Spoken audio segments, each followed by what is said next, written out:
Bienvenido al Instituto Bíblico del Aire. Continuamos con nuestra serie de estudios sobre familia y matrimonio. Hoy le presentamos la segunda parte de la lección, la relación sexual, el quinto lazo que sustenta a la unidad familiar. Aprenderemos cuáles fueron los propósitos del creador de la sexualidad humana al crearnos con inclinaciones de este tipo. Descubrirá cómo el diseño divino es la vía apropiada para la completa satisfacción íntima. Alberto Valle ya está listo con el estudio de hoy. Les saludo y le doy las gracias por su sintonía con el Instituto Bíblico del Aire. Nuevamente abordamos este delicado y controversial tema de la intimidad física en el matrimonio. Y al iniciar este estudio debo decir que no hay un tema más privado que este en todo el mundo. Y todos tenemos derecho a nuestras propias interpretaciones, convicciones y decisiones al respecto. Pero, hablando específicamente de la paternidad que viene como resultado de la intimidad sexual, me parece que Dios nos dio el privilegio y la responsabilidad de tener parte en la decisión de tener hijos. Si Él hubiera querido, lo habría arreglado para que no tomáramos parte en ello. Pero la tenemos. Podemos decidir si vamos a traer niños al mundo o no. Y me parece que como personas responsables debemos ser guiados por Dios a través de la oración cuando tomamos la decisión de traer un niño al mundo y no solamente tener la unidad física del matrimonio y de repente encontrarnos con un montón de niños. Mis padres decidieron cuántos hijos tener y considero que fue una sabia decisión. Somos 5 hermanos y mi madre tuvo 6 hijos. Mi hermana mayor, a quien nunca conocí, murió siendo aún muy pequeña. Sin embargo, otras familias deciden tener mucho más hijos y repito, es una decisión que debemos respetar. Mi consejo es que deberíamos planificar nuestras familias con mucha oración y considerar lo que somos capaces de dar a nuestros niños. Cuando usted entiende que Dios pensó en el sexo en el contexto del matrimonio como su plan para llenar la tierra, entonces usted debe reflexionar en esto. La próxima observación que me gustaría hacer basado en las Escrituras es que Dios planeó el sexo como una forma de expresión para la pareja casada. El sexo no es solo una función biológica. He observado que cuando las parejas tienen problemas en su vida íntima, estos problemas son el resultado de deficiencias en otras áreas como la vida espiritual, la comunicación, la comprensión, etc. Y entonces esto afecta la vida sexual. Por supuesto que debemos admitir que existe información que las personas deben manejar. Las personas tienen que ser educadas en esta área y puede ser de mucha ayuda que como pareja aprendamos todo lo que podamos sobre esta área específica. Pero mi primera preocupación cuando hay problemas en la relación física es, ¿qué expresa usted cuando tiene unidad física? Si no hay comunicación, si no hay amor, si no hay comprensión, ¿qué está expresando? No es una sorpresa que su relación física no sea lo que debería ser. Si usted desea establecer la dimensión espiritual en su relación física, tiene que dar una larga y profunda mirada a lo que hemos llamado el lazo espiritual. Luego dele una fuerte mirada a su comunicación. Piense en las cosas que hemos dicho y los conceptos de lo que significa amarse. Por ejemplo, vaya al centro del capítulo del amor, 1 Corintios 13, y tome esas 15 virtudes que constituyen el amor. Pablo dice en el medio de ese capítulo que si usted tiene este amor ágape, el amor de Cristo, el amor de Dios en su matrimonio, ese amor se manifestará en la forma descrita en este capítulo y nos da 15 virtudes. En el griego, cuando dice el amor es sufrido, significa fuertemente comprometido con el bienestar de la otra persona. Usted toma ese altruismo santificado y lo aplica a su relación física. Pregúntese, cuando va al acto sexual, ¿está fuertemente comprometido con la gratificación y bienestar de la otra persona? Esto es lo que hace del sexo lo que fue la intención de Dios que fuera. Por esto decimos que el sexo es la expresión jubilosa de la unidad. ¿Qué tan unida está su relación matrimonial? Esa es la pregunta. En mi opinión, eso tiene mucho que ver con el tipo de unidad física que tendrá con su pareja.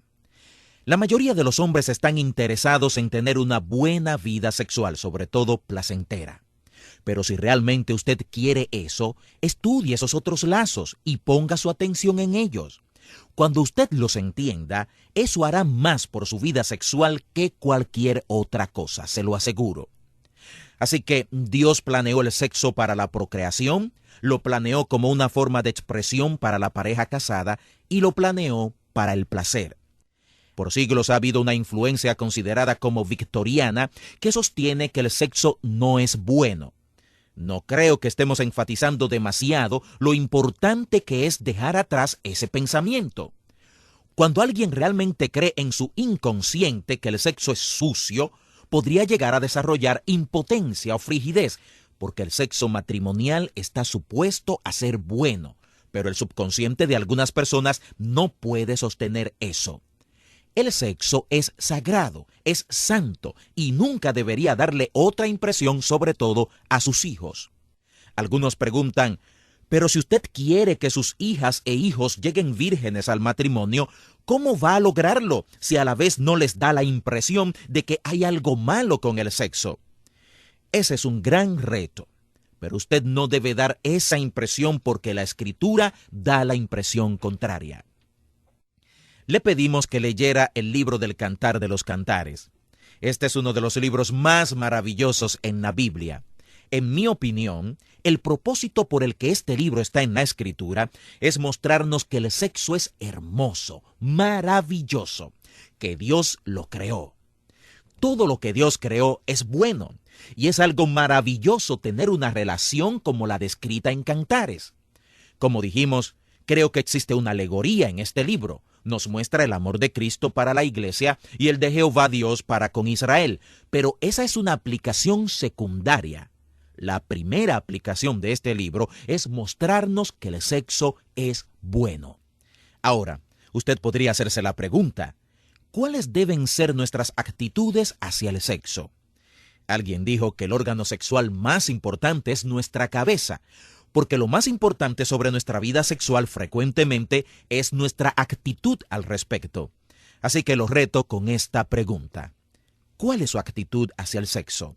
¿Se siente incómodo hasta escuchando este tema en la radio? Y quizás otra pregunta que podría hacerle es, ¿cuáles son sus expectativas en lo que respecta a la unidad física matrimonial? Creo que hay algunas escrituras que debemos considerar. En Deuteronomio 24:5 hay una ley que dice que cuando un hombre se casaba, tenía que tomar un año de descanso para alegrar a su esposa y hacerla feliz. La mayoría de los lingüistas coinciden en que se refiere a hacerla sexualmente feliz, darle placer. En otras palabras, un año de luna de miel. Usted realmente tiene que poner eso en su lugar. ¿Qué piensa de eso mientras reflexiona en la forma en que Dios se siente con respecto al sexo? ¿Por qué esta ley de Dios? En Hebreos 13:4 se encuentra también otro reto. Tengan todos en alta estima el matrimonio y la fidelidad conyugal. Dios coloca una línea sobre el sexo casual ilícito, pero guarda la santidad de la intimidad sexual. En próximos estudios nos preguntaremos cómo deberíamos ver el propósito, la función y el papel del sexo en el matrimonio basado en escrituras como estas. Solo permítame decir en conclusión que en Génesis 3, cuando Dios nos dio esa alegoría que tenía que ver con árboles, creo que ilustró a través de ellos su perspectiva en cuanto al sexo. Él puso estos árboles en el jardín para saciar la necesidad del hombre, y los puso en el orden de prioridad de las necesidades que los árboles suplirían en el hombre. Había árboles que suplirían la necesidad de sus ojos, y creo que en la Escritura eso quiere decir la forma en que vemos las cosas, lo que usted cree. Luego había árboles que suplirían su necesidad de alimentación, y el árbol de la vida, que supliría su necesidad de vida. Es decir, todas las necesidades que tenemos serían suplidas por los árboles. Cuando usted va a la psicología y enumera todas las necesidades del hombre, tenemos toda una colección de necesidades. Y creo que a todo esto se refiere con los árboles que suplirían esas necesidades y que fueron enumerados en este orden: los ojos, la alimentación y la vida. El hombre falló, Y a todos les gusta preguntar qué pasó realmente en ese jardín. No fue el sexo, y esa es una pista, y no se comieron una manzana, porque no se mencionan manzanas en Génesis. Ellos confundieron el orden de prioridad, pusieron primero sus impulsos y luego su necesidad de vida y perecieron. Fueron expulsados del jardín. Y permítame ilustrarlo. Tome cualquier cosa que Dios haya puesto en su vida como necesidad. El sexo, por ejemplo. Usted tiene una necesidad sexual. Tiene un impulso sexual. Su gran necesidad no es salir si se siente bien y hacerlo. Su gran necesidad es pedirle a Dios, diciéndole: suple la necesidad de mis ojos. Dime cuál es el lugar que le corresponde al sexo, de tal manera que sepa su función y propósito. Si usted pone ese árbol primero, Dios suplirá su necesidad a través del sexo. Usted recibirá toda la satisfacción que hay en el sexo. Si funciona, dónde, cuándo y cómo Él quiere que funcione. Y entonces usted tendrá vida. Usted no envidiará a nadie cuando su ciclo de vida termine. Usted dirá: lo tuve todo, porque tuve el matrimonio y la familia en la forma en que todo está supuesto a funcionar. Así que esto de Dios supliendo la necesidad de los ojos es una ilustración de la Escritura. Es a través de la Escritura que Dios suple las necesidades de sus ojos, y si nos inclinamos delante de esta verdad, si venimos a escrituras como estas y otras y dejamos que nos muestren cómo debemos sentir en cuanto al sexo, cuáles deberían ser nuestras actitudes y expectativas, creo que descubriremos que todo esto tiene que ver con el matrimonio y la familia. Espero que usted también lo pueda percibir de esta manera.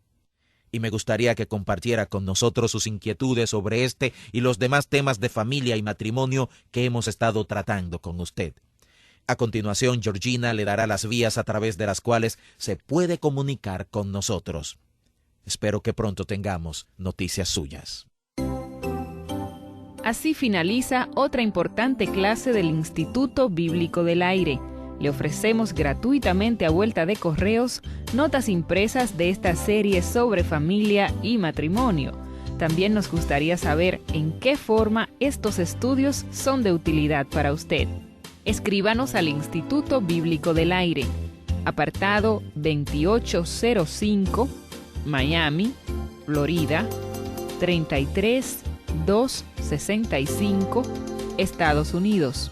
Una vez más, Instituto Bíblico del Aire, apartado 2805, Miami, Florida, 33265, Estados Unidos.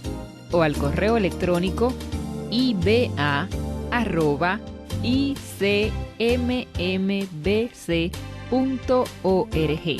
Que Dios le bendiga y hasta nuestra próxima clase.